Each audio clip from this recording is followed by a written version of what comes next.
મિત્રો, ભારતના કાયદા કાનૂન તો સૌ કોઈ જાણે છે, પરંતુ દુનિયાના સૌથી ખતરનાક દેશ એવા ઉત્તર કોરિયાના જલ્લાદ શાસકે પોતાના દેશમાં કેવા અજીબો ગરીબ કાયદા બનાવ્યા છે તે શું આપ જાણો છો? જે ખતરનાક કાયદાઓના કારણે ત્યાંના લોકો કેવી જિંદગી જીવે છે, આજના વિડીયોમાં આપણે તમામ માહિતી જણાવીશું. નમસ્કાર મિત્રો, હું છું જીગર અને આપ જોઈ રહ્યા છો ગુજરાતી મસ્તી ડિજિટલ. મિત્રો, ઉત્તર કોરિયાના કાયદા કાનૂન જોઈને આપ ચોક્કસ કહેશો કે આપણા ભારતના કાયદા કાનૂન એનાથી લાખ દરજે સારા છે. મિત્રો, આપને જણાવીએ કે આ દેશમાં કોઈ ગુનો કરે છે તો એને એકને નહીં પરંતુ એની 2 પેઢીને સજા ભોગવવી પડે છે. એનો મતલબ કે અહીં પેઢી દર પેઢી સજાની જોગવાઈ કરવામાં આવી છે. ઉત્તર કોરિયામાં પ્રત્યેક 5 વર્ષ બાદ ઇલેક્શન થાય છે, પરંતુ ઉમેદવાર માત્ર એક જ હોય છે. હાલ તો ઉમેદવાર રહે છે કિમ જોંગ. મિત્રો, આપને જણાવીએ કે તમે આ દેશમાં મન ફાવે એવી હેરસ્ટાઇલ નથી રાખી શકતા. ભારતમાં આપ છપરી બનીને ફરી શકો છો, પરંતુ ઉત્તર કોરિયામાં સરકારે 28 પ્રકારની હેરસ્ટાઇલને જ માન્યતા આપી છે અને એમાં પણ 18 હેરસ્ટાઇલ માત્ર મહિલાઓ માટે અને 10 હેરસ્ટાઇલ માત્ર પુરુષો માટે છે. મિત્રો, ઉત્તર કોરિયા એક એવો દેશ છે જ્યાં એ વાતનો આદેશ આપવામાં આવ્યો છે કે બધા જ મકાનોને આ પ્રકારના ભૂરા રંગથી જ રંગવામાં આવે. બીજો કોઈ પણ જાતનો કલર આપ મકાનને કરાવી નથી શકતા. અને આપને જણાવીએ કે આ દેશમાં ઇતિહાસના પુસ્તકોમાં માત્ર કિમ જોંગ અને કિમ જોંગની વીર કથાઓ જ ભણાવવામાં આવે છે. દુનિયાના બાકી દેશના ઇતિહાસથી એમને કોઈ મતલબ નથી. મિત્રો, કોરિયા એક એવો દેશ છે જ્યાં માત્ર 3 ટીવી ચેનલ છે, જેમાંથી 2 માં સાપ્તાહિક કાર્યક્રમ આવે છે અને 1 માં માત્ર સરકારી આદેશોનો દેખાડવામાં આવે છે. મિત્રો, અહીં એ વસ્તુ જોઈ શકો છો આપ જે સરકાર દેખાડવા માંગે છે. મિત્રો, આપણે જણાવીએ કે કિમ જોંગ માથા ભારે તાનાશાહ તરીકે માનવામાં આવે છે. તેને પોતાના સગા કાકાને નિવસ્ત્ર કરીને 100 જંગલી ભૂખ્યા કૂતરા સામે નાખી દીધા હતા. આપને જણાવીએ કે ઉત્તર કોરિયા એક એવો દેશ છે કે જેની સરકાર નક્કી કરે છે કે આપ કેવા કપડા પહેરી શકો છો.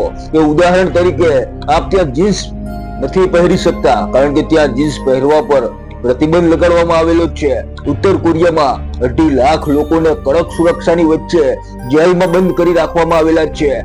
ઉત્તર કોરિયા બધા દેશોથી અલગ છે. અહીંના સમાચાર, ટીવી ચેનલ, મેગેઝિન બીજા દેશો અને બહારની દુનિયા વિશે જાણકારી નથી આપતા. અહીંની જનતાને સરકારના નિર્દેશ અનુસાર જ સમાચાર દેખાડવામાં આવે છે. સૌથી મોટી વાત છે કે અહીંની જનતા માટે ઉત્તર કોરિયામાં ઇન્ટરનેટની સુવિધા નથી. ઇન્ટરનેટ ત્યાં ઉપલબ્ધ નથી. સરકાર અને સરકારી અધિકારીઓ સિવાય, એટલે કે તેઓ માટે જ ઇન્ટરનેટ મોજૂદ છે. ઉત્તર કોરિયાની પોતાની કોમ્પ્યુટર ઓપરેટિંગ સિસ્ટમ છે કે જેનું નામ છે રેડ સ્ટાર. મિત્રો, ઉત્તર કોરિયામાં ગાડી રાખવા પર પણ પ્રતિબંધ રાખવામાં આવેલો છે. જી હા મિત્રો, અહીં માત્ર સરકારી મંત્રીઓ, અધિકારીઓ અને સેનાના વડા જ ગાડી રાખી શકે છે. મિત્રો, જો આપ ઉત્તર કોરિયા ફરવા જાઓ છો તો આપને એ વાતનું ધ્યાન રાખવું પડશે કે ત્યાંના સ્થાનિક લોકોની સાથે આપ વાત નથી કરી શકતા. પર્યટકો સાથે હંમેશા ગાઈડ રહે છે અને પોતાની મરજીથી ફરી પણ તેઓ શકતા નથી. ઉત્તર કોરિયા વિશ્વનો એક માત્ર એવો દેશ છે જેને અમેરિકાને યુદ્ધની માટે ઓપન ચેલેન્જ આપેલી છે. સાથે અમેરિકા નેવીનું જહાજ પણ ઉત્તર કોરિયાએ પોતાના કબજામાં લીધેલું છે. અને આપને જણાવીએ કે નોર્થ કોરિયાના લોકો બીજા દેશમાં જઈને નથી રહી શકતા અને ના તેઓને બીજા દેશના વિઝા મળે છે. ત્યાંની સરકાર જ પોતાના નાગરિકોને બીજા દેશમાં નથી જવા દેતી. આ દેશમાં પ્રવાસીઓ મોબાઈલ ફોન પોતાનો સાથે રાખી નથી શકતા. મોબાઈલ આ દેશમાં પ્રવેશતાની સાથે જ એરપોર્ટમાં જમા કરાવી દેવો પડે છે. જ્યારે પોતાના દેશમાં પ્રવાસી પાછા ફરે છે ત્યારે જ પોતાનો મોબાઈલ પરત મેળવી શકે છે. આ દેશમાં કોઈ પણ ગરીબી વિશે વાત નથી કરી શકતા. બધાને ખુશ દેખાવું પડે છે. એવા કાયદા દેશમાં બનાવવામાં આવ્યા છે કે મિત્રો, આ દેશમાં ગરીબોના ફોટા લેવા કે વિડીયો ઉતારવા પણ કાયદાની વિરુદ્ધ માનવામાં આવે છે.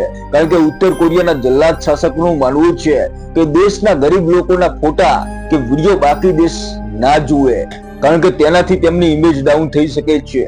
મિત્રો, સામાન્ય ગુનામાં પણ આપને અહીં મૃત્યુદંડની સજા મળી શકે છે.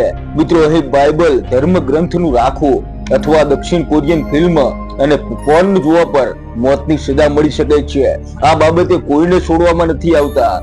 ઉત્તર કોરિયામાં બધા જ ઘરમાં સરકાર દ્વારા રેડિયો લગાડવામાં આવ્યા છે, પરંતુ કોઈ પણ નાગરિક આ રેડિયોને બંધ નથી કરી શકતા. ફરજિયાત સરકારની સૂચનાઓ એના પર સાંભળવી પડે છે. મિત્રો, ઉત્તર કોરિયામાં 20 કેલેન્ડર ચલણમાં છે, એટલે કે ત્યાં 108 વર્ષ ચાલી રહ્યા છે. જી હા, ઉત્તર કોરિયાનું કેલેન્ડર કિમ જોંગના દાદા KM સુંગના જન્મથી શરૂ થાય છે. મિત્રો, ઉત્તર કોરિયામાં દરેક કર્મચારીએ અઠવાડિયામાં રવિવારે વિના પગારે દેશની સેવા સમજી અને કામ કરવું પડે છે. આ દિવસની તેમને હાજરી નથી મળતી. મિત્રો, આ દેશના લોકોની સ્થિતિ આપ સમજી ગયા હશો. મિત્રો, આ વિશે તમારું શું કહેવું છે એ કોમેન્ટમાં જરૂર જણાવજો. સાથે ચેનલ પર નવા છો તો સબસ્ક્રાઇબ કરવાનું ના ભૂલતા અને એક લાઈક ભારત માના નામે. જય હિન્દ, જય ભારત. ફરી મળીશું એક નવો વિડીયો સાથે.